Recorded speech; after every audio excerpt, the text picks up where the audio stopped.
You're listening to Florida Matters. I'm Matthew Petty. One of the hot-button issues this presidential election is reproductive rights. You Floridians registered to vote have a say on whether the state enshrines abortion rights in its constitution. Coming up, you'll hear why Debbie Mukasey-Powell, one of the Democrats running for U.S. Senate, believes it could help her. Plus, you'll learn where incumbent Senator Rick Scott stands on the issue.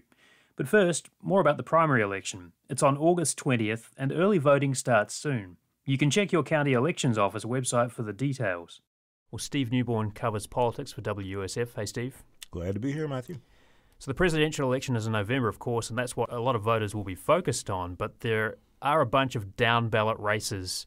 So what's on the ballot for the Tampa Bay area that you're paying attention to? Well, it's just about everything right now. We have a bunch of congressional races going right down the list, school board elections, judicial races, big race for state attorney in Hillsborough County. And, just about every race that matters is going to be on the ballot this year, short of the presidential candidate. They don't get a lot of attention, but, as the election gets a little closer, we'll probably start hearing a little bit more about them. Now, some races effectively get decided in August, right? So this may be the only chance that voters have to get a say in it. So can you explain what's happening with school board races? Yeah, so with school board races, this actually might be the last time that everybody gets a chance to vote in the primaries, which will be August 20th, like you just said. There's a constitutional amendment on the ballot in November. It's Amendment 1, first off the bat, that will make the school board races partisan. Right now they're nonpartisan, meaning everybody could vote in the primary. What this would do, if it passes in November, what this would do is make it so only Republicans can vote for the Republican candidate, only Democrats can vote for the Democratic candidate. If you're no party affiliation or independent, you'd basically be out of luck during the primaries. Now, I might not see all the state-level races on the August ballot, but how can I know what I will see and how can I learn about those races? Right. So every supervisor of election in each county has a website. So you just go to the website for each county. They'll have a list of all the races, including the local races in that county. And you could even drill down to your specific ballot. A lot of the supervisors of elections you can drill down to you put on your address on there. It'll drill down specifically to what will be on your ballot. Now let's talk a little bit more about ways to vote. You can vote on election day at a specific precinct. You can vote early at designated locations in your county. You can also vote by mail. Now, Steve, election supervisors, as you say, have all the details on their local sites. Just search for Florida Election Supervisor and the name of the county you're living in. Voting by mail, though, is a bit more complicated. Requests for vote by mail ballots are down compared to 2 years ago. Now, the Tampa Bay Times reported that in Pinellas County in June, 42,000 mail ballots had been requested, and that's compared to 124,000 in 2022. So could you just remind us why that might be? Well, there's a good reason for it. The state lawmakers passed a law recently that makes you have to re-register to vote by mail every 2 years. So if you did it last year during the local elections, you're good. Not probably too many people voted last year, I'd imagine. But if you voted in 2022 elections, you have to re-register to get that early mail ballot in.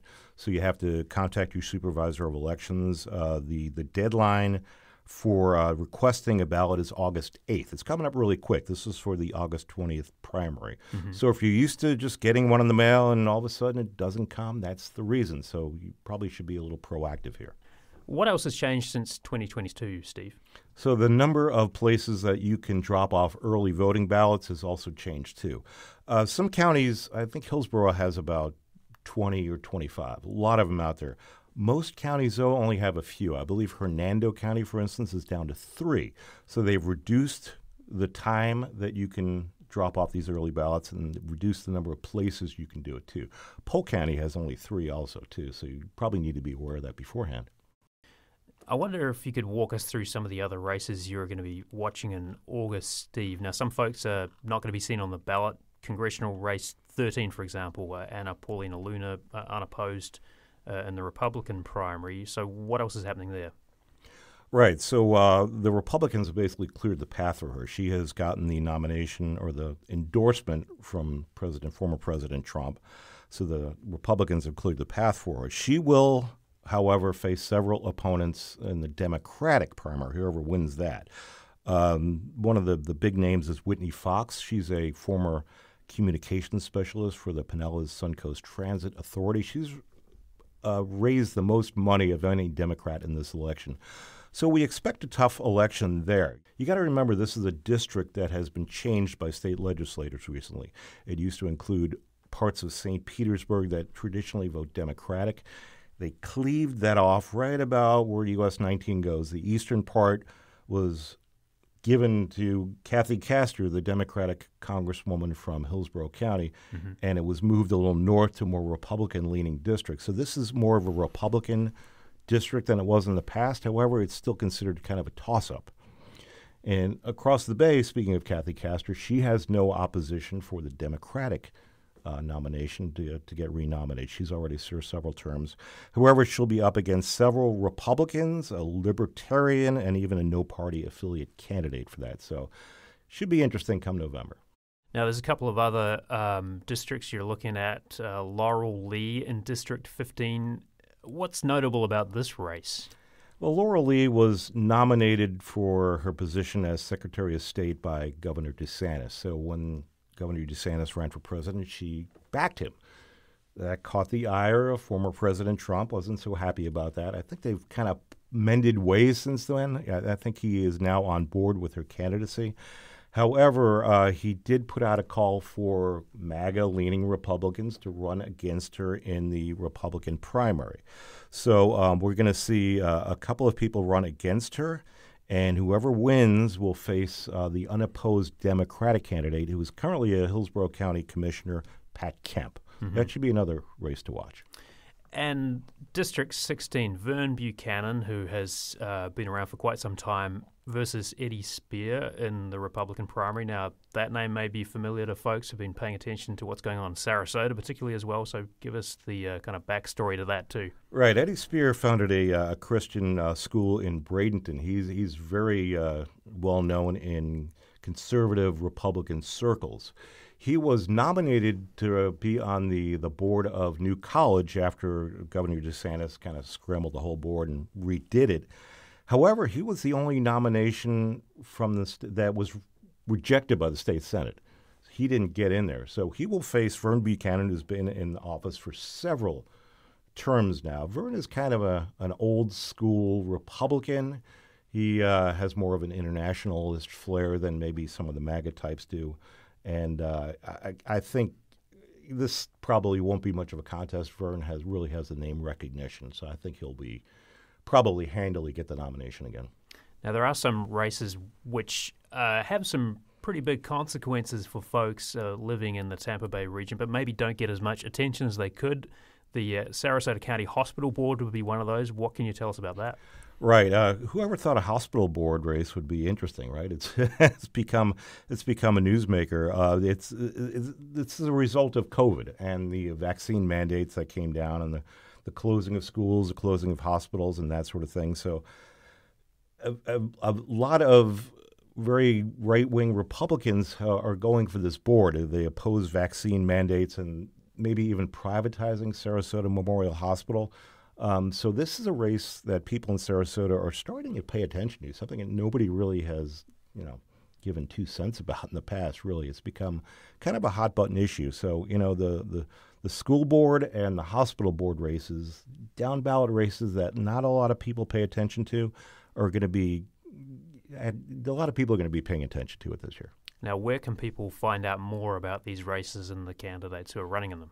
All right, just go to your Supervisor of Elections website. Each county has a very extensive website with a list of all the candidates in there.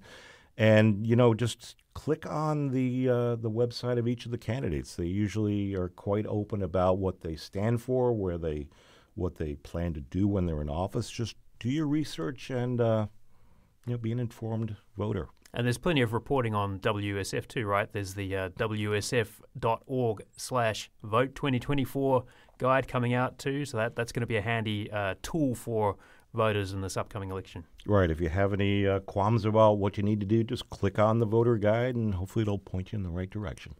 We've been speaking with Steve Newborn. He covers politics for WUSF. Thanks you so much, Steve. My pleasure, Matthew. That's from our Changing State Vote 2024 Florida Matters election podcast.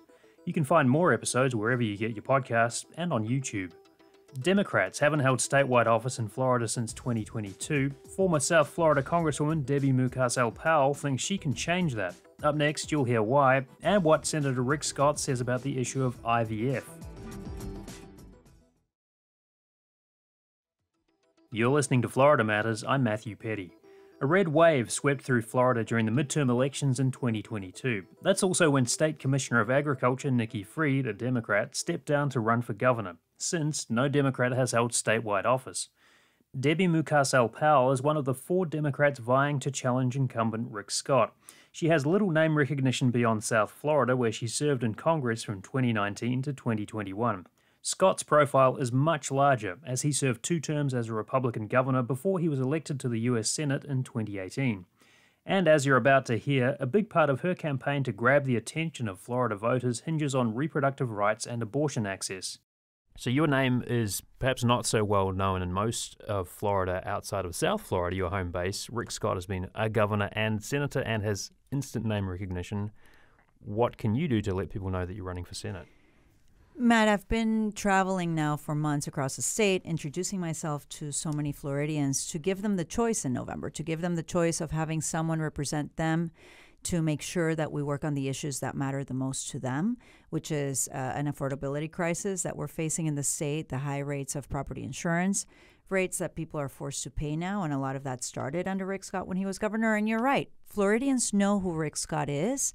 He has very high name ID, but they also know that he oversaw the largest Medicare fraud in the history of this country. They don't trust him. They still voted for him for Senate. They don't want to vote for him now. I think this is going to be the first re-election after he got elected in 2018 where he barely won. If you remember, there had to be a recount. He put over $64 million of his own money to fund the campaign. We have seen in my campaign, for example, that I have been getting tens of thousands of contributions from Floridians to support my campaign because they want a change in Florida. Rick Scott will continue to self-fund because he's not getting that support. He barely won. I think that this is a year where people will know that he wrote a plan to sunset Medicare and Social Security. He is someone that wants to repeal the Affordable Care Act, and he continues to lie to Floridians on his stance on supporting the most extreme abortion ban that we have seen in this country.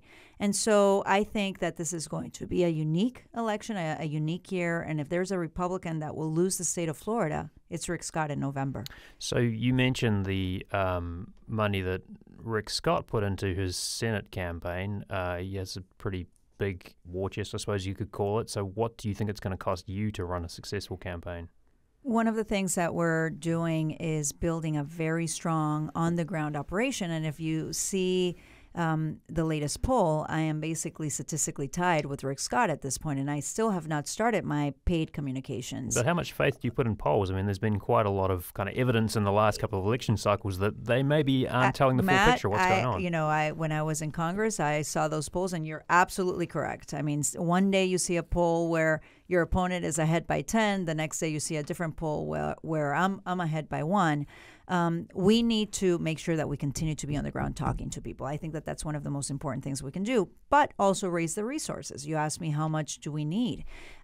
We are going to raise enough to communicate across the state to make sure that people know who I am by November and that they have this choice. Unfortunately, money in politics has really brought us to where we are right now with so much division, with so much chaos.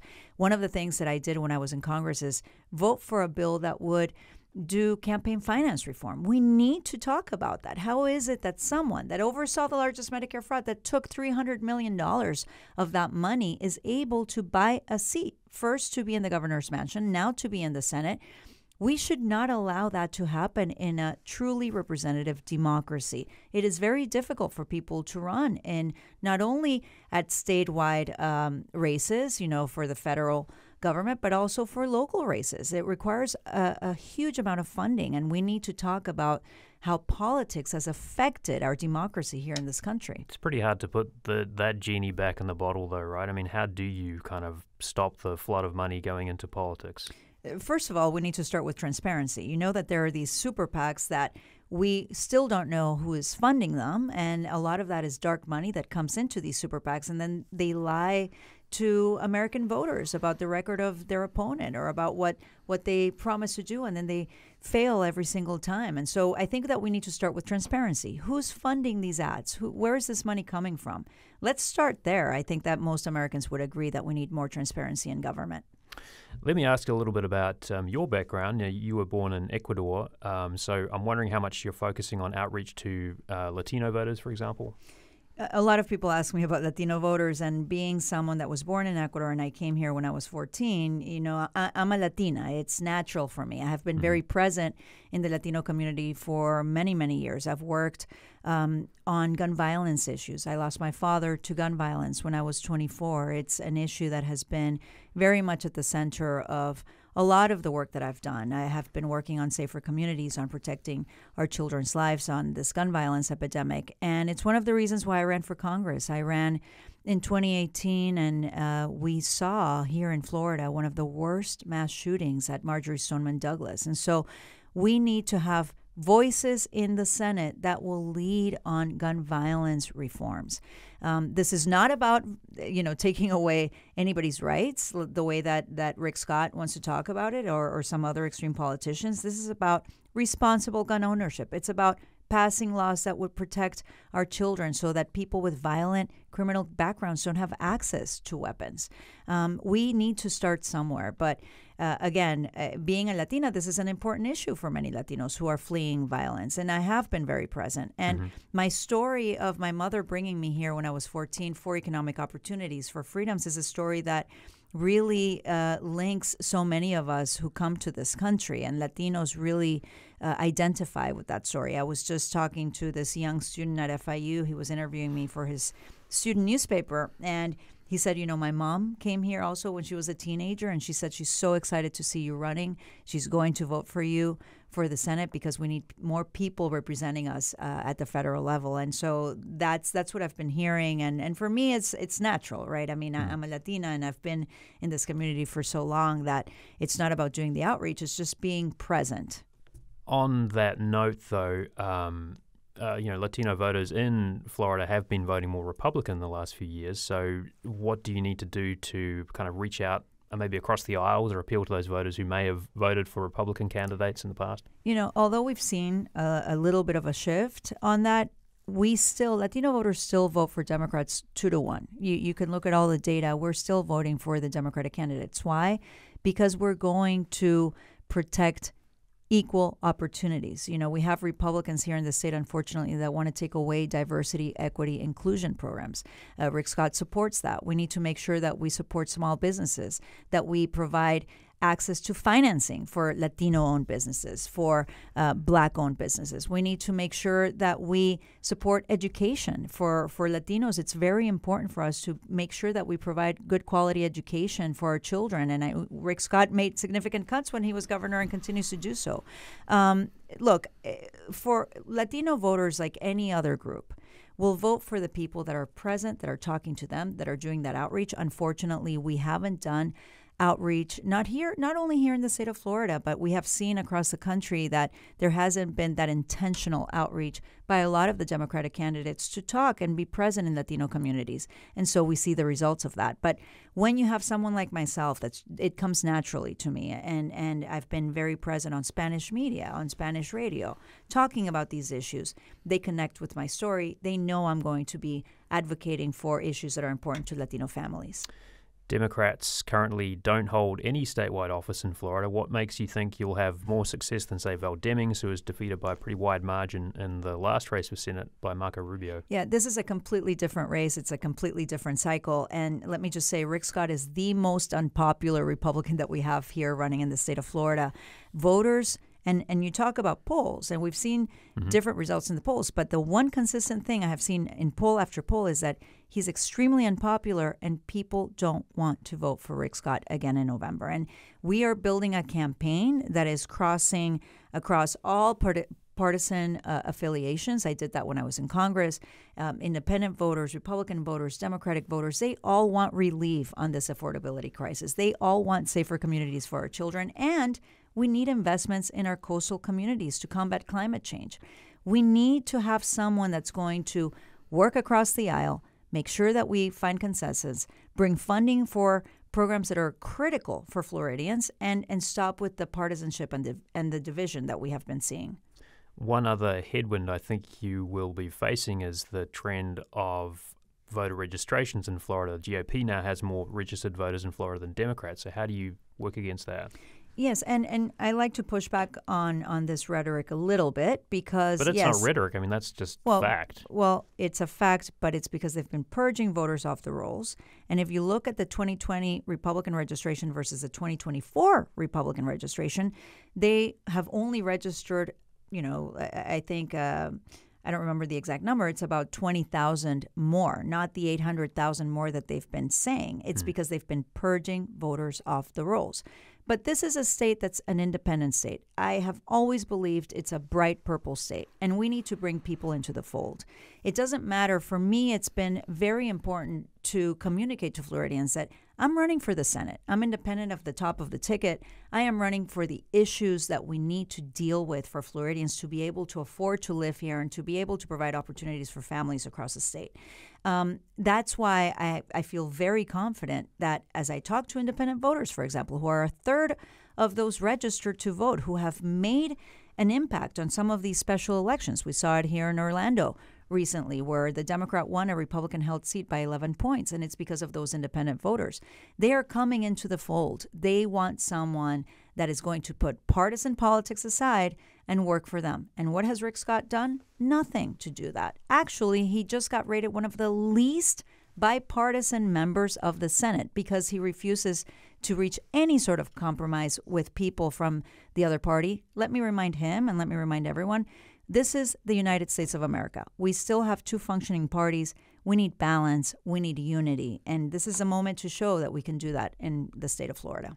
Now, you talk a lot about kind of bringing people into the fold and working for the good of all Floridians, and you talk a lot about sort of working with Republicans, too, on your website to pass legislation in the past. But I'm wondering, I mean, this is a pretty polarized area, as you've pointed out. So is that a good strategy anymore? Look, you have to find people that you can form personal relationships with. Yeah, I did that when I was at FIU. I worked there for many years, and you need to make sure that you bring people to the table and find things that you have in common with those people to work towards the goals that you're working towards. And so I did that. I did that with Francis Rooney, Republican, very conservative. We didn't agree on many things, but we both loved the coral reefs and the environment, and we worked on bills that would protect the coral reefs along the coast of Florida. I did the same thing with Brian Mast. So those are some issues where you think you could find consensus if you were to win. Senator Cassidy from Louisiana, very conservative.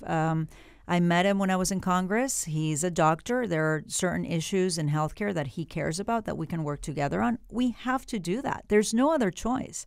We have to come together. It's the only way that we're going to build a better America. Rick Scott voted against the Right to IVF Act, bipartisan legislation to establish federal protections for IVF treatment. How much emphasis do you plan to put on Scott's opposition to this and his pro-life stance? And I'm wondering, do you think that'll make a difference in the minds of voters who traditionally vote Republican? I think that what Floridians need to know is that Rick Scott is someone that you cannot trust. He wants to do a complete overhaul. I'll give you an example of Medicare and Social Security, but then he has a round table in front of seniors saying that he's going to protect their Medicare. He voted against protecting access to IVF, and then he uses his own money to put ads on TV to lie to Floridians to say that he wants to protect IVF.